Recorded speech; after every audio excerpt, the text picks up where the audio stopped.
Our next speaker is Kai Staats. He is the Director of Research here at the SAM. Is it up already, the slides? Okay. I'm a little bit afraid of the remote having. Do you want this in here? I'm going to use the keys, yeah. Or do you want to hold it? I'll hold it. Okay. This mic works. That one works too. Testing, testing. Excellent. Okay, thank you. Appreciate it. What?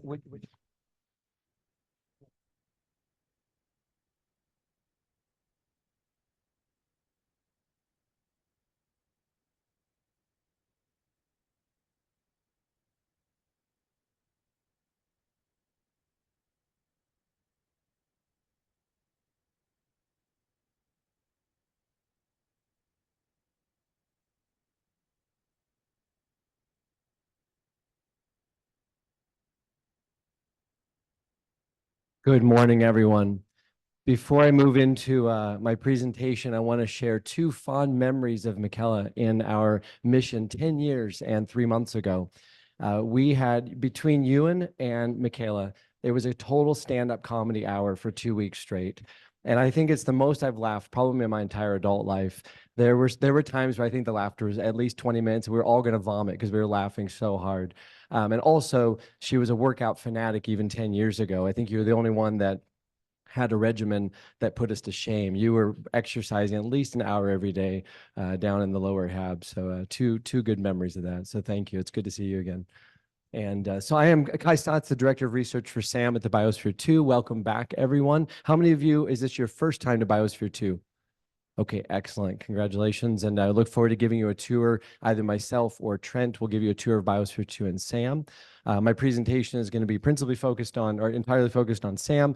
Earlier, my boss, sorry, it's a four-letter word, John, my colleague, John Adams, gave you the introduction to Biosphere 2. And we're going to start with a video that I just finished editing at 1 o'clock last night. So we can switch to that. And this will be the introduction to the Mars Yard, which is a brand new construction. It's been envisioned 5 years ago. We got it done just in time for the conference. Then we'll switch back over to the presentation about SAM. So go ahead. Everything you see there was built in 15 days. 15 days, 16 hours a day. We just finished a week ago today. And we had a team led by Danica Vallone from Hollywood. I spent 3 years in trying to find the right team to do this. Went through a lot of effort and found the right team to do it the right way. And by the way, we're not throwing any of the extra styrofoam away. We found a company in Phoenix that's going to be converting the styrofoam to concrete. So there's very, very little of it's going into landfill. Cameron Smith, are you in the room? Oh, Cameron, come on, you're supposed to be here. Oh, there you are. Excellent. Stand up, Cameron. Stand up. So this is Cameron Smith. And he is the one who has for 14, 15 years been designing and building the spacesuits. We use fully pressurized functional spacesuits that have been tested up to 4 PSI. We usually run them at nominal 1 PSI, but everything you saw, that was Cameron and his pressure suits. Everything you saw today is just down the hill, just a 5-minute walk away. All of you will have a chance to see that. Some of you, if we have time, can get onto our reduced gravity simulator, which we can set to either lunar or Martian gravity. I do ask, however, please, please, please, even for those who have been here before, please do not venture down without one of my crew members. So there's Matthias, Bindu, Tasha, 3 of you raise your hands looking back. Okay, so there's always the ham, and or Cameron. Please go with my crew members. And tonight, every Friday night at the Analog Astronaut Conference, we seem to peel away and go down and have some fun at SAM. Last year, we moved 65 people through our fully functional airlock, 6 people at a time. And then Sean, who's not here this year, sang to everyone in our lung, which was absolutely beautiful and phenomenal. Sadly, we won't have the singing this year, but we can certainly tour the habitat for those who have not been there and spend a lot of time in the Mars Yard. So now we'll go into the presentation. So Mission Control, Mars Yard, and Reduced Gravity Simulator. This is principally an update, knowing that most of you were here last year. I'm going to do a quick, see if I have the right one. Oh, by the way, my second title, Are We Done Yet? We thought we would have everything done in 6 months. That was 3.5 years ago. And we're still building. So I'm going to give you a brief tour of SAM for those who have not been to this facility before, and then we'll move into the new things that we're doing. So we have a fully functional airlock, bidirectional airlock, and that was actually stolen from the basement of Biosphere 2. It was one of the original airlocks built while they were constructing Biosphere. And we have, again, fully functional pressure suits. These are without the coverall on top, but just beautiful garments and really changes the dynamics. It's not a costume. It's changes everything. For the shooting of that film, camera was in the suit for contiguous 3.5 hours, and over 2 liters of water poured out of the suit when he was done. It was quite disgusting. And sorry, Cameron, nothing personal. And this is our crew quarters with a full featured kitchen, and just been having mobile sleeping pods. Eventually, we're building full sleeping pods that'll be stackable. And a lot of the amenities of home, but in our crews, we provide all the food. It's all vegetarian, all freeze-dried and dehydrated, no oils, and absolutely nothing leaves the facility except human waste at this time. And we're working on, we know how to recycle that as well. It's just a matter of getting approval from the county. We have a microwave oven, we have a rice cooker, we have a bread maker, we have an Instapot, and this is what's really fun. I'm really proud of this. We have 0 food waste, absolutely no food waste. So the teams take all of their dishes and they scrape all the food with a spatula onto a food dehydrator. And then once a week or at the end of the mission, they dehydrate the food, we grind it up with a NutriBullet, and we have this powder that we've had the powder, some of it for more than a year. There's nothing growing on it. It's completely inert. We feed it to the root structure of mushrooms, to mycelia. So the second crew, Bindu was the commander of the second crew, had fresh sauteed mushrooms, sauteed in water, of course, sauteed mushrooms that were grown on the food scraps of the first crew just 10 days earlier. So think about if we all did this at home, how much that would change the amount of food waste we have and how much we would not be throwing away. On the water side of things, we have 55 gallons of water for a 4-person, 6-day crew, and every team has finished with at least 10 gallons left over. So as Michaela was saying, this is an opportunity to show us how we should be living on Earth, because it's how we're going to be living on Mars. So we're very, very careful with the water. The third mission, which I'll talk about a little bit later, that just finished in March, they were the first to actually drink the dehumidifier, the captured condensed water from the air. So their breath became drinking water again. And yes, there is possibility of mildew growing in Arizona, not so much, but we also filter it using an active carbon filter, and we took the water samples before and after, and before we the potable water, the water that went through dehumidifier, and then also the carbon activated filtered water. We took it to the University of Arizona and had it tested, and it came out clean. Interestingly enough, the active carbon filter added some trace minerals to it, not at a high level, but we learned a lot from that process. And so our bathroom and the engineering bay, which is a 20-foot shipping container. And in the engineering bay, this is really where the crews bring their equipment, what they need: 3D printers, sewing machines, scales, what are the things called? No, not magnetometer, microscope. There we go. Thank you. So I was thinking it's the opposite of a telescope. Okay, so and CMOC Live, which I'll be giving a live demonstration of CMOC Live tonight. This is something that's been in development for the last couple of years, and I'm actually going to be passing around in my next talk. I'll be passing around CMOC Live, and you guys will be breathing into it and seeing it provide live data. And if our science experiment is approved for the WBA, we haven't heard back yet. We will be donating or providing a CMOC Live sensor array for every habitat in the world, and free of charge. So we're shipping it so that, I know many of the habitats already have their own sensor array, but so that we have the exact same data, the exact same format, transmitted in real time, and at the Centralized Mission Control Center, we'll be able to see all the data in real time from the WBA from each one of the habitats. I hope I just did a good sales pitch and that somebody approves our science proposal. If you don't, we're going to do it anyway. I'm still shipping them out. Just an example of the data that we captured, and on our blog, there's a full narrative. One of my jobs during the missions is to analyze the data every 24 hours and write a narrative and send it back to the crew. And it's kind of a fun guessing game because I can monitor the data and tell them exactly when they had breakfast, when they had lunch, when they went to sleep, when people are standing in different parts of the hab. I send it to them and say, am I right?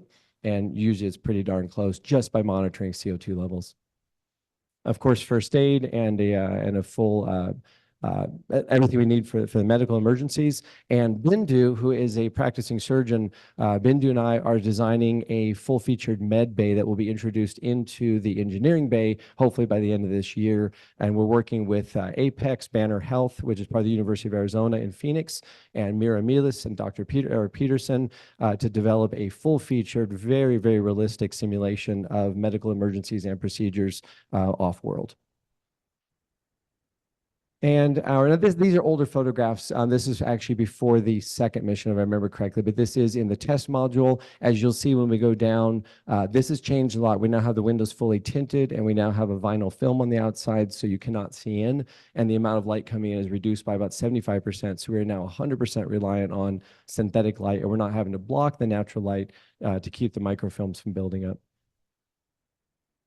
And so this room serves for hydroponics. It's the exercise room. It's sometimes the crews bring their food in here just because they want to get out of the smaller confines of the crew quarters. Exercise equipment, which will be expanding in the near future. And then this goes down into the lung. So this is the tunnel that goes into the lung. And the lung is a variable volume pressure regulation module. It was the prototype built before they built the lung for the Biosphere 2. For those of you who have not been in the Biosphere 2 before, you are in for a surprise. 40,000 pounds of steel floating on a cushion of air, and it's pretty darn impressive. This one, the small lung, is 4,000. The big lung of Biosphere 2 is phenomenal. It's an engineering marvel. And interestingly enough, if you had enough time, you can raise 40,000 pounds through a drinking straw blowing into that lung. It would take a long time. So this is a photograph of Imagination 1, the team that just finished in March. They used the lung in ways we had never conceived of, which is really cool about having an artist and writers crew. So this, I forget whose feet those are. I think it's Julie's feet. And they were projecting images, lunar images, on the wall of the lung at night and during the day to really immerse themselves in that experience. Again, fully pressurized habitat, not fully pressurized, pressurized habitat to 1.5 inches of water. Right now it's at 0. I should really change that photograph. And so that's about 1/2 of 1/10 of a PSI. Doesn't sound like much. When you drive from Tucson to Phoenix, you experience about 3 or 4 times that much. However, it's still 180 pounds of pressure on the doors and windows. Your ears will pop, and you will know that you're inside of a pressurized facility. Psychologically, physically, it changes everything. And so we're really environment and how it affects the teams and the types of research we're able to conduct. We also have a gas manifold, so we can take inside air, compress it, and send it through the umbilical to Cameron's suits. So when you are an EVA at our facility, you are breathing air that's still coming from inside of the facility. And again, as you saw in the video, our new gravity offset rig or reduced gravity simulator in the Mars yard. Everything we've done to date, $650,000. 3.5 years, built an entire facility, and this is because we've done it all with our own hands. We've only hired about 3 contractors throughout the entire project. Every single thing we've done ourselves. So I've lived here for 3 years now, Monday through Thursday, usually Friday, and we're down there from 8 a.m. until 7 or 8 p.m. Matthias has been absolutely a workhorse. The guy has accomplished small miracles. And it's been a real pleasure to have Tasha in the back and Bindu and Sean and Luna and so many other people on our team, about 35 volunteers and staff members. We now have a regular staff member, and we are working every day physically building this facility in a way that I don't think anyone else could touch it for, under several million. So it's been a real pleasure to share that experience with my crew. Okay, mission so far, Inclusion 1, Inclusion 2, Imagination 1. Just to touch for those of you here last year, this conference was in between Inclusion 1 and Inclusion 2. Both of those were very unique crews. Not only were they the first to come to our facility, so it was a learning experience for us and for them, but both Inclusion 1 and Inclusion 2 had a blind crew member. And so there were a number of firsts. First for us, I thought I might have an idea of what it meant to move through an environment as a blind person. I had no idea. We learned a lot. I had the wrong microwave, the wrong bread maker, the wrong Instapot. There's so many things that we didn't know that we learned from. And fortunately, Sherry was gracious with her time, and she came in a couple days early and labeled everything with Braille, which was awesome. And she was fierce. Like, she refused to have any assistance. She navigated the whole facility once and memorized it. And she was also, as far as we know, the first person in the world to conduct a full EVA in a pressurized suit So she's both blind and deaf at that point, because when you're in the suit and you've got the air flowing past, you can't hear anything. And so it was phenomenal that she was able to navigate the Mars yard, the small miniature Mars yard we had at the time, and conduct a sample return entirely of her own accord with no guidance. So this is inclusion one plus some of my crew members. Oh, and by the way, I just learned that Iman on the left-hand side front row is going to space. Yep. Is Iman here this year? Is he here? No, probably not. Okay. And inclusion two, including Bindu, the captain or the commander. And Andy was also in that second mission. He was blind, or is blind, and his effort was to. It sounded quite simple. His effort was to try to basically build a body harness using just webbing, tubular webbing, out in the field, and it was really quite difficult because he has to hang on to his walking cane, and at the same time, and it fell once, and he had to find it again, and then to be able to tie knots with tubular webbing while encumbered by a pressure suit. So you're under pressure. Your gloves aren't, your hands aren't working as well. It was hard. So it was not a success in the sense that he wasn't able to tie the knots, but it was a true success in that we learned the challenges of something so simple as tying a knot in a piece of webbing in order to conduct a rescue and bring somebody back to a habitat. And this is Imagination One. These guys are hams. They had professional photographers. So they were here just in March. So it's Chris, Ivy, Liz, and Julie. Chris on the left. Chris, are you here today? Okay, he'll be in, I think, tomorrow or later today. So Chris and Liz and Julie are professors at the University of Arizona. They're all artists and writers, and Liz is a professional dancer. Ivy is a student in textile arts. And I have to admit, I was skeptical as a scientist, although with a lot of background in art and design, I just didn't really know how this was going to work. And it turned out that they were a just fantastic crew in terms of what they brought into our facility, because they saw our facility from a different point of view. And so they brought in really a new way of looking at the space and influenced how we've since modified and will be using the space in the future. And they did great. I mean, and every team that comes to SAM has to have a regimen of science. So we spent 3 months with them designing their mission protocol, as we do with all of our teams, building from what usually starts off as one sheet of 1 page into about a 15-page document. Every hour of every day is filled. You're not bored when you're in our facility. And so they did fantastic. I'll take you just through a couple of those images. They're welcome. We always have, so far we've always had media. We have 2 or 3 television companies show up, radio and documentary filmmakers. So it's a lot of fun to bring people in. Some of it was, Chris had this Polaroid, little mini Polaroid, like little 2-inch diameter image or 2-inch photographs. So he was playing with different photographs. He was also growing, Michaela, you would love this. I forget exactly what he was growing, but he was growing something on simulated lunar regolith that, I'm trying to remember how much this, I don't think any of this was real lunar regolith. It would be worth too much, but he was doing something that was just fantastic. And I don't remember the whole issue, but he did get it to grow quite well, actually. And Liz, this is in the lung. She was projecting images and then designing movement and such, inspired by that. And Ivy brought in a sewing machine and actually brought a tapestry that she's from Kenya, and brought a family heirloom and actually augmented and added on that based on her time in the habitat. And again, the way they used the space and the way they used the facility was just so creative and so much fun. And because 2 of them were professional writers, I didn't have to write any blog entries for a week. They did it all for me. And then seeing Liz on the reduced gravity simulator, this is before we built the Mars yard. We just had the foundation walls in place. This was magic. She did a double pirouette, 720 degrees, and she was thrilled. She said she'd been waiting her whole life to experience something like that. So it really, really worked well. You can see she's got hops. That was pretty amazing. So you also see this is what we designed and built. It's really simple. These are weights from Dick's Sporting Goods, and we've got a linear track function. We've got 2 pulleys, and we put on either 5, 6, or 2/3 of your body weight to simulate lunar or Martian gravity in retrospect. And then we have a 50-foot track. The only downside you'll see when you come down, the only downside is, of course, that the more we offset your weight, the more weight you're moving. But once you're in motion, you stay in motion. It's a very low gravity system. Future versions of this are going to have a computer and and machine controlled system where it monitors a dot on the top of your helmet. And just like the segways, you lean forward or lean back, it'll move for you so that you're not moving your additional weight. One of the things we do for training purposes is that we just walk behind the system and just give a little gentle push. So that you're not having to drag that system with you. But again, the experience is phenomenal. It's a lot of fun. Okay, news since last year.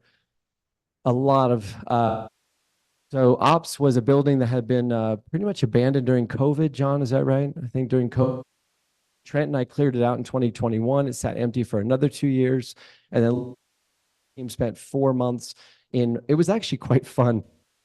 House remodeling, where we didn't have to worry about pressure vessels and load-bearing structures or wasps. That's right. There's no. Matthias had the pleasure of being stung between the eyes by a wasp. And I think Luna got stung in the butt 3 times, so we're all about something. So we literally, it has been doing Matthias and Luna. I mean, we were just remodeling this building, but it's gorgeous. We're so proud of our new Mission Control Center and Operations Center. So this is the mission control environment. And during the last mission, we presented all of the data in delayed real time on that screen with Ezio. There's now computers there and such now, but with Ezio, our lead CMOC developer, monitoring for those 6 days, all the life support systems for the crew. And we've got a conference room, a library den with a pull-out couch and bed, full bathroom. Sean and Luna, and Sean was in one of your photographs, correct? Yeah, he was on a mission at High Seas. So Sean is now a part-time contractor. He's graduated from the university last year with his PhD. And so Sean and Luna have designed the first prototype of our new hydroponic system. This I co-built the first one. This is the second one, works much, much better. And with some additional renovations this summer, they're going to be building out all 4 racks. And so that's all that we produced. Yeah, Luna. That's all that we produced in just 3 weeks. The amount of foliage that comes out of it, the amount of food is just phenomenal. It worked very, very well. This is CMOC Live, and this is a rough prototype. It's designed to be an open face so we can manage it and look at it. Really simple. It's a Raspberry Pi Zero, which is one of the smallest computers on the planet. It's the size of a stick of gum, 64-bit processor. We've got Adafruit sensors. We didn't invent those things, of course, but we did actually end up rebuilding all of the drivers because Ezio, who's on my team, is one of the core Python developers. He's one of 20 people in the world who are writing the Python language. And so he went in, improved all of the device drivers and sent it back to Adafruit. And so they're improving their Python support through our process. And I'll have one of these running this afternoon live and pass it around the room, and you'll see the data transmitted. So we have both CMOC ad hoc network, and we also have CMOC standalone, where it acts as an individual unit. If everything goes well, one of these will be on the space station within the next 18 months. And Cameron's next great adventure. Cameron, I could talk about you for an hour. Cameron is the only person in the world to have ever hiked solo across the largest glacier in Iceland in the dead of winter. And he did it pulling a sled that he co-designed and built. The guy's a machine. So now he's transitioning to Mars. And so he is designing, this is his first prototype of a Mars cart. It's an ancient concept. For thousands of years, people have pulled their necessities on carts or sleds, not just backpacks. Cameron, how much more weight can you pull on a sled versus your backpack? What, 3 or 4 times as much? Radically more. So the idea being that, yeah, we always think about rovers and drones and such on Mars. Why wouldn't we go backpacking on Mars? Why not? So if you can bring a liquid oxygen canister, you can literally have a week's worth of air in a cart, and you could go out for a long expedition. So one of the things we're going to be doing, and I've just agreed to fund this project with Cameron, is we're going to be demonstrating the world's first pressurized tent and an overnight EVA in our Mars yard, where Cameron will exit our airlock with a Mars, he'll load up his Mars cart, go into our lava tube, set up a tent, pressurize it, crawl inside, spend the night, and come back again as a demonstration of how you would actually do a backpacking trip on Mars. And hats off to Trent Tresh. This is a photograph from last year, but Trent Tresh is the director of the Center for Human Space Exploration at the University of Arizona, Biosphere 2. And he has, I think, at least a half a dozen experiential training programs now where he takes you through the history of really avionics and human use of rebreathers and pressure suits. And you were part of that program, Mike. And so then you go to the University of Arizona pool, and you can do scuba diving, and they do, I forget what it's called, the rescue. There's a certain, what is it called? Yeah, thank you. Mode 18, is that right? Mode 8, okay. So they actually jump into the pool with Gumby suits, and they have to inflate a raft and crawl into the raft as a demonstration. So it's kind of a partial, but a very quick 2-day, but a very immersive astronaut training program. Really, really cool. Sign up if you have a chance. It's only a few $100s. And what's next? Establish CO2 fingerprints this summer and fall. Each one of my crew members, we have not stayed in our facility yet. We don't do overnights just for playing cards or drinking beer. We are actually waiting to have our own science protocol. And so each one of our crew members will be staying inside for 48 hours, having the same exercise, same food, same sleep, hopefully same sleep, to establish what is each one of our individual CO2 fingerprints in order that we can establish a baseline and subtract that out from the future experiments as we go back into our facility with advanced science studies. So I'm really looking forward to Matthias and Bindu and myself and Tasha and Sean and Luna and all of us and Trent going inside and staying inside for those brief stays and establishing that science rigor. Full hydroponics build out, as I mentioned before. And then ultimately, the reason we built the whole damn thing is so that we can do the world's first demonstration of physiochemical to bioregenerative demonstration. So meaning when we as a species eventually end up on Moon and Mars, we're going to be relying on physical systems initially. I know robots are the future, but I don't think robots are going to be able to build an entire fully functional hydroponic system that we just walk in and everything's green. I think we're still going to have to go there with seeds in our pocket, rely on the machines to clean our air and our water. Then while we're there, we'll be planting those seeds. We'll watch the plants grow, maybe with some assistance of the robots. We're going to demonstrate that here. That's why we built SAM. So by this time next year, I'm hoping we'll have finished our first round of experiments. We go into the facility relying on a CO2 scrubber. And by the end of that 30 or 45-day mission, we will be less and less reliant on the scrubber and really using the plants only to, it depends if we have 1, 2, 3, or 4 people to recycle the air and water for us. And then Mars Carton Pressurized Tent, as I just mentioned, continued development of CMOC Live. And we've got 3 more crews lined up. Terry, Julie, are you guys here? Excellent. Terry's in the back. So Terry, team, that you're the next one up. We got to figure out the actual dates. And we've got University of Arizona student team, and we're go to the website. We're open to so as I close each year, teams from around the world in the hands-on scientific discovery to inspire to be engaged custodians of this planet, because living on Mars tomorrow is how we should be living on Earth today. And I think that reflects what Michaela was saying as well. And again, if you go to the SAMB2.space, there's pretty clear pathway to how you would contact us and provide your initial concept for what you might bring in as a team. Our goal is not to reject people. Our goal is to welcome everyone, but we do have a very strong science rigor, and we hope you build that. As I said, most teams come to us with 1 or 2 pages of their concepts, and after 2 or 3 months of working with them, we have a fully developed mission plan, usually 12 to 15 every hour of every day covered. So any questions? What is the sketch? So that is based on my background in industrial design, which is mechanical engineering and architecture. I love doing quick and dirty sketches. So this is one of the sketches I did. I forget which one this was. Oh, I know. This was for it was the means by which we're going to introduce another sealed perimeter around one of the steel plates that we add to the test module. So there's backer bead and angle iron and the welded structure. So these are the drawings I would do on site. They're usually 5 to 6 minute drawings. I then take those, convert them to a very simple line drawing of the computer, hand it off to the U of A welding shop or fabrication shop, and then they manufacture the few times that we need to go out and actually get welding and manufacturing done. So yeah, I like it because I feel like we so much rely on computers for everything. And the reality is, and this isn't bragging points, any of you could do it. I can sit down with a pen and paper and in 5 minutes generate a full 3-dimensional drawing faster than anybody with any computer. I don't care how good you are. And it's a different psychological process. When you have a stylus in your hand, you have a piece of paper, you think differently than when you have a mouse and a keyboard that's connected to the internet, and you're thinking about Facebook, and you're thinking about Twitter, and you're thinking about this.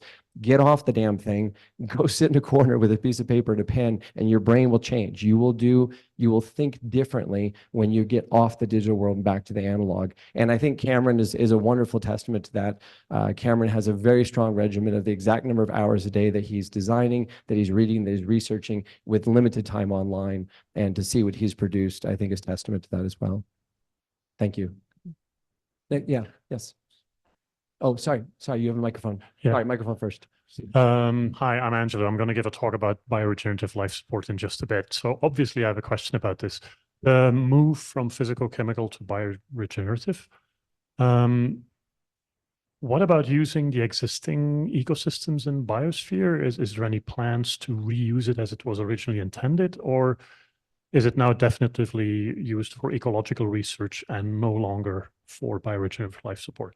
It's a good question, John. I'll take the first stab at that, and if you want to add anything in. So there has been talk in the past about sealing biosphere up again. It's not completely off the table, but obviously that would not terminate, but would drastically change the research that's currently happening. There's a lot of money, a lot of investment, and systems in place for what's being done now. That's number one. Is, how would that affect the researchers who are using the current biomes, the rainforest, the ocean, the savanna, et cetera? The second question is, who's going to come up with $10 million? And so even though the Biosphere 2 is still very much intact, and there are some systems in place like the 795 Dow Corning 795 silicone, 35 years later, it's still flexible and holds a seal.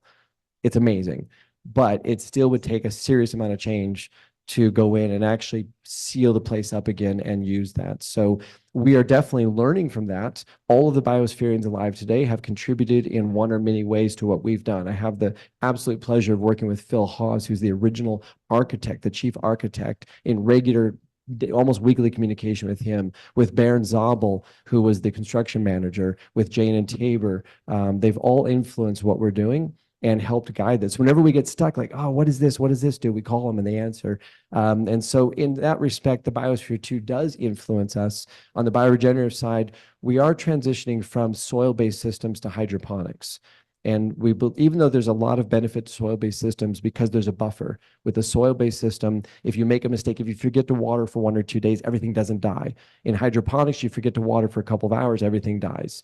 So there's still some, when we look to the future, I'm not convinced everything's going to be hydroponics, but we are very interested now in what we can do with hydroponics because of the limited energy that is required, the complete savings of water versus soil-based systems. So we're learning from the past, moving to the future, but I'm certain we're going to dive back in and pull in some of those older systems. So John, is there anything you want to add? No, I mean, one of the things we do today, though, is we do seal the systems up for short periods of time. So maybe not exactly in the way you're thinking about it, but we do look and better understand some of those pathways between soils, plants, and atmosphere. So we just did a long drought experiment in the rainforest. And so we label the atmosphere with carbon-13, button the rainforest up for a short duration, look at who is picking it up and when and where are they translocating it to. So in a sense, we're doing it, but again, not in the same fashion that we think of when we have humans in the loop in the truest of sense. Next question. Yes. So first of all, that was very, very cool. It's just awesome to see the power of imagination and hard work come to life. So congratulations on that. I just want to know more about the verification and safety protocols. So like a very specific example of a question would be with the water quality. How are you using that to compare to, say, standard tap water? Or for example, with the gravity offset system, what are your safety checks for EVA protocol? Just an overall view of the safety would be really cool to know. I'll just reflect what John said to me 4 years ago. Do whatever you need to do, just don't die. Sorry, was I supposed to say that, John? No, sorry. Sure. But Kai, to push you a little bit more on that, because we get risk. We know what we're getting into. Folks like Cam do, but it's like when we have folks who are keen on science, keen on coming to an analog for the first time, they may not fully understand this risk. So how are we training them? How are we keeping them safe? Yeah, we do. No, it's a good question. Serious answer is that we have a full 2 days training. It's 18 hours to 20 hours of training prior to using the facility. It's a very complex facility with pressure regulation, with the CMOC live sensors, with constant monitoring of the oxygen, carbon dioxide, pressure, relative humidity, and temperature. And for water, this last mission was the first time we drank the water, and we did exactly what you said. We took potable water from there's a well just about a mile from here, and that water comes into the facility. We took that as our baseline. And then we took the water that was captured by both the air conditioning units and the dehumidifiers as a second sample. Then so after it went through that condensation, then we ran it through a filter and tested it again. So we had three different samples, a baseline and 2 samples, triplicates of each one, took it to the University of Arizona laboratory and had a full analysis. We paid $700 to have a full metal analysis, biological analysis, and we had the full report. And Sean Gellenbeck, who's one of my team members, PhD from in biosystems engineering, and monitored that and made a few adjustments and said we should probably add this. So the next round, we're doing a full activated carbon and ceramic filter system, a commercial system that will just take that one extra step in a precaution. So I feel very comfortable with that. There's within that system, nobody's gonna get sick from the water. It's very, very, it'll probably be cleaner than what you're drinking out of your tap when we're done. On the gravity offset rig, you're never more than 12 inches off the ground, except for Liz, because she's a dancer and she kind of took it to the extreme. Also, the shorter you are, the higher you can fly because you don't top out.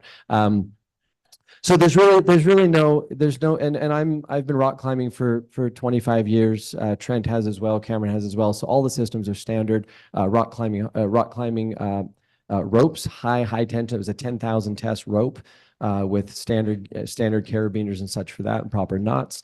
And the harness is an OSHA-approved harness. It's an OSHA safety harness, the kind you would wear if you're on a rig, like on a cherry picker or scissor lift. So there's no danger in it. I mean, I suppose you could twist your ankle or something, but you can do that walking around too. So I feel very confident. And we go through a full safety procedure again in the training for SAM. Plus, Bindu authored a 120-page standard operating procedure manual, and that is also part of the training, and a full copy of that is inside the hab when you enter. So we take it very seriously. Yeah. Yes. Oh, who does Mike? Go ahead. Sorry, go ahead. So it's probably something simple, but I made a note earlier in your talk. You mentioned you didn't have any oil brought in. Is there reasons for that I've missed? Yeah, we didn't bring oil in for the same reason the biospherians didn't have oil. Number one, because what we have inside, we want, even though we're not creating all the food right now, we want to at least choose foods. All the foods chosen are things we could grow in SAM. Now, we could grow vegetables that could be processed to generate oil, but oil has to be filtered out. And oil is the number one thing that clogs your filters. So when if you run that oil through your activated carbon filter, you're done. You've got to so you have to have a settling tank. You have to screen the oil off the top. It's just one extra step that is kind of a problem. There's already oils even in the dehydrated foods. There's still oils in there, but we're trying to keep that to a minimum. Second reason is fire hazard. Even though we have no hot plate, we only have a microwave, we don't want anything that's flammable or could possibly erupt in that respect. So it's kind of a double safety standard. It also just forces people to be more creative. And it's interesting between the first team and the second team. On Bindu's team, they had some excellent cooks. Those guys flourished. They had so many amazing dishes. In fact, when we came in to do our EVA, and the EVAs are now fully autonomous, but at that time we would come into the airlock and we would suit them up. They handed us a plate, us coming in from the outside, they handed us a plate with a fresh loaf of bread, slices of bread, and homemade blueberry compote from dry blueberries. I was like, okay, I'm moving in. I'm not leaving. So next question. Hey, Kai, sorry. Yeah, go, yeah. First of all, congratulations. It's amazing. I'm super excited about the mission that I'm going to be on coming up. I think you might actually be the first 100% closure too. I don't know if that is a goal of yours, but it feels like it. With respect to hydroponics, water, algae, everybody knows about algae in here now. We're using an algae substrate as a feedstock, and I'm finding amazing results in the hydroponic system. Now it's going to be messy, and we'll have to, there'll be some cleanliness things we'll have to work through. But have you thought about additives in the hydroponic fluids? Absolutely. No, I'm not the expert on algae. On my team, Sean Gellenbeck is. In fact, just last week, we hosted our first international workshop at SAM. We had 3 folks come in, 2 from Spain, 1 from Germany, and we hosted an algae workshop. And so that was a 2-day workshop here at SAM in our new conference room. And that's exactly what they're looking at. So one of the things I didn't put on here is we're building a second story in the test module for the sole purpose of hanging algae bags. So we're going to be introducing algae bags as a means of sequestering CO2, producing oxygen, and producing an edible substrate that we can use either directly or indirectly. As for, I think you're talking about algae in the rootstock. I'm not, as feedstock, sorry, okay. Yeah, so I'm not happy to talk to you about that. Maybe that's something you bring in with your mission. So, yeah. We're officially on the agenda. We are going to a break time, and the next sessions will start in the Sahara and the Lower Hab at 11 a.m. But feel free to stay here and ask questions if Kai's happy to stay. But just wanted to let you guys know that. So reconvene here at 11 a.m. or in the Lower Hab, depending on which session you'd like to see. But if you have more questions, we'll keep the mic going. Yeah, I'll happy to take more. Hey, Kai, congratulations. Exciting work. I think you may have alluded to this a little bit with the answer to the last question, but I remember from last year you mentioned that you guys are fully pressurized, but it's passed through, so it's still open with the external atmosphere.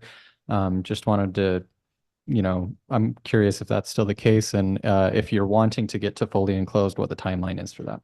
Yeah, no, good question. So we have 3 modes of operation. One is depressurized or through, that's mode A.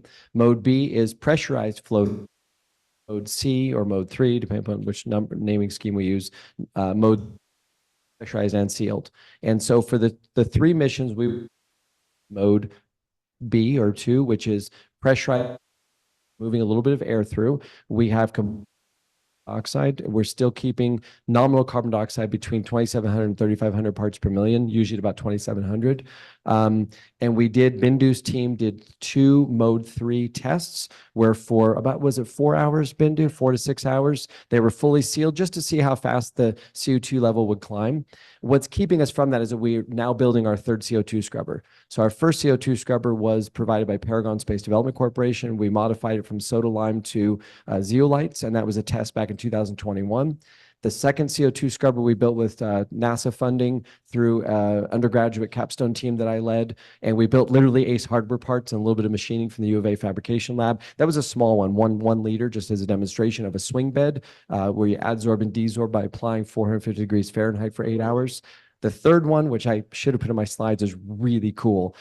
Dr. James Knox from NASA, 30-year veteran NASA, he designed and built the CO2 scrubber for the space station. He's now on our team. We contract him as of January, and he just brought in Steve Robinson, who's the first NASA astronaut to take a digital photograph in space. I was on a conference call with him 3 days ago, and he said he was so excited because up until that point, they're only allowed 22 photographs per roll of film, and you can't change the roll of film in space. And he said suddenly he had hundreds of photographs, and he didn't want to come back in. He was out for an 11-hour spacewalk taking photographs. He's like, I'm not coming back in. He just kept taking more and more photographs. So these guys are now on my team, which is really cool. So we are building the real thing, and we have the funding, and our goal is to have it fully operational by this time next year. Our prototype should be done by the close of November, December. Once that's in place, because we have to do internal ducting, we have to be able to move the air, study the pockets. We're currently in the 3D analysis phase, moving into computational fluid dynamics, where we have a 3D model. We've tested all the air pockets within the facility. We have a mathematical model of the system that Sean's led, and we're now give that to James Knox. He's building a 3D model to give it back to us. From that, we start doing the design, the engineering design for the facility. So yes, thank you for the question. So by this time next year, we should be able to do mode 3 for extended periods of time. Hi, thanks so much. Have you done experiments with mood and concentration based upon gas mixes inside of the HAP?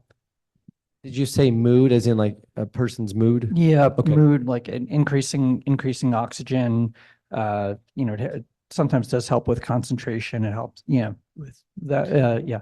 We have not done that.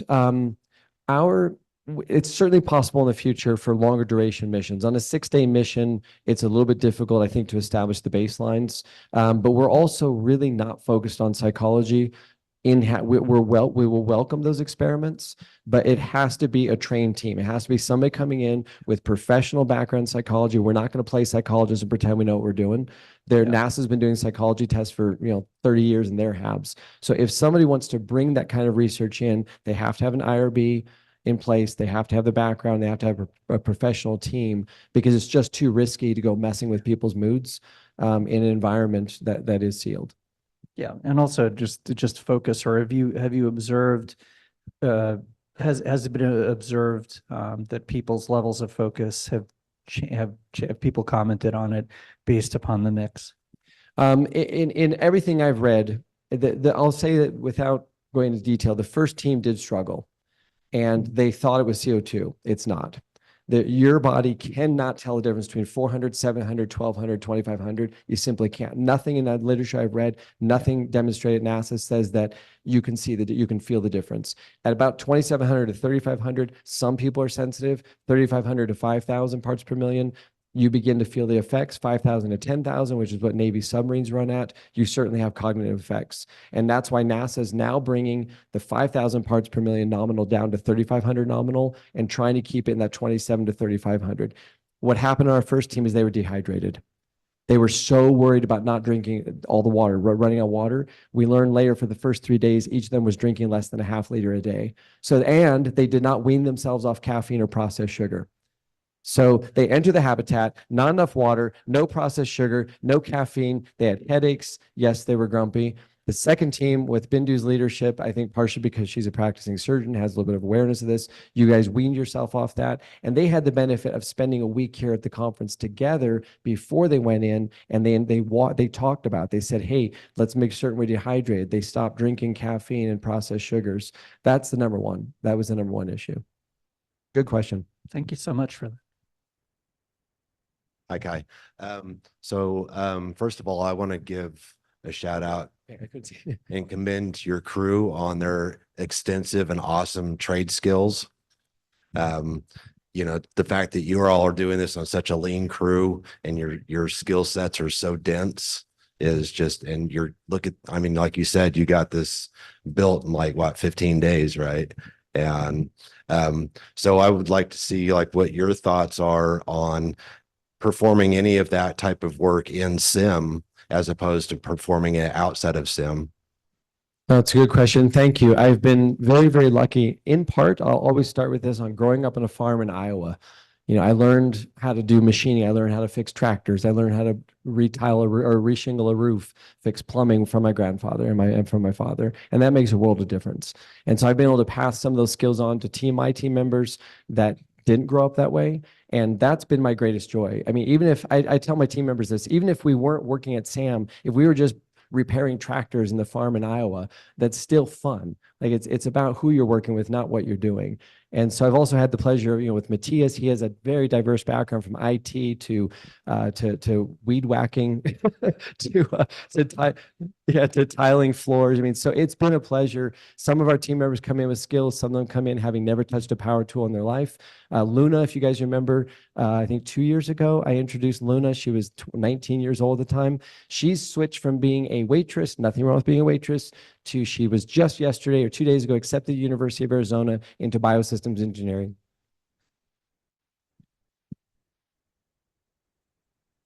So, and to be clear, the Mars yard sculpting, that was not, my team was vacuuming and sweeping for 2 weeks straight. So that was a Hollywood team, third generation sculptors, concrete shearers, plasterers, and artists. Their parents, their fathers, and their grandfathers have been working in Hollywood set design construction. Amazing team. We literally were just vacuuming and cleaning first 2 weeks to support them. But to answer your question, we with a number of tools inside, and we do encourage teams to bring projects in. Induced team, so she brought in just a box, the printer, and started printing within a few hours. So I would not recommend habitat. You would be running out very quickly. Thank you. So what about I know you a couple of years ago that SAM was going to be modular so that a mission would come in. After that mission left and before the next one come in, you could reconfigure the habitat, do additional work that needed to be done. Have you considered doing any of that in a simulated setting? I'm trying to think what I must have said 2 years ago. I'm sure I did not. If I said it, I apologize. I did not mean like rebuilding the habitat. It's modular in the sense that nothing is physically attached to the walls, or very few things, because every time you put a hole through the wall, you're releasing gas. So it is a space in which we want people to use it for how they need to use it. And yes, for each mission, we do move things around. We'll move tables, we'll run different extension cords. This last mission, we actually mounted LCD projectors so they could project images of the moon onto the walls. So there's some things we can do, but no, I'm not going to tear the crew quarters off and put a different, pressure manifold on. That's months of work. But yeah, thank you.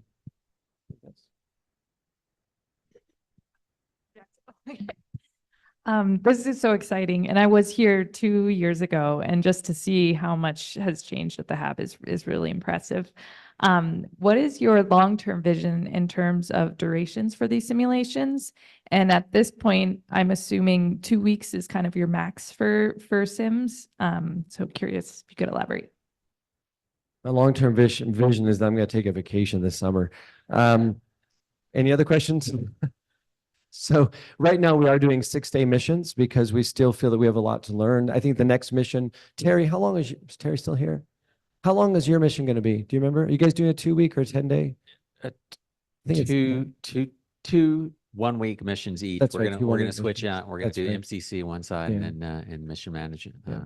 We are looking forward to ramping up. We would like to get to the similar point as MDRS, where a 2-week mission is the baseline. We're physically capable of doing it. We just, first off, with the people who have come so far didn't have 2 weeks, so we welcome them. It was good timing for them. In the future, yes, we'd like to have 2-week missions, and because we now have a full operations center with mission control, we can rotate people out through the airlock. So you could be in for 6 days, and then you could switch. You go up to mission control, somebody else comes in, which is not breaking the rules. I mean, that's no different than flying to the moon and jumping on and come back home on the return shuttle. So it's, in other words, again, because we're not really focused on the psychology of this, if somebody wants to stay in for 30 or 45 days straight, that's great. But we're not pushing for that. We really want to treat this as an operational facility that is used very much like real facilities will be, come and go, especially if we're doing lunar missions. So ramping up, the only thing we have to change is the food stores are fine. We just need to add a little more water. We need to bring in some more water tanks, and we're going to be storing some of the water up in the ceiling, which gives us the gravity assist as well. So yeah, we're ready to do it. It works that way. We just need to have the crews that are ready to do that as well. I deserve a vacation. Yes. I'm going to Tanzania this summer, and then to South Africa, and then to Alaska. So I'm excited. Yeah. Any other questions? You guys have been great. Thank you for all the questions. I appreciate it.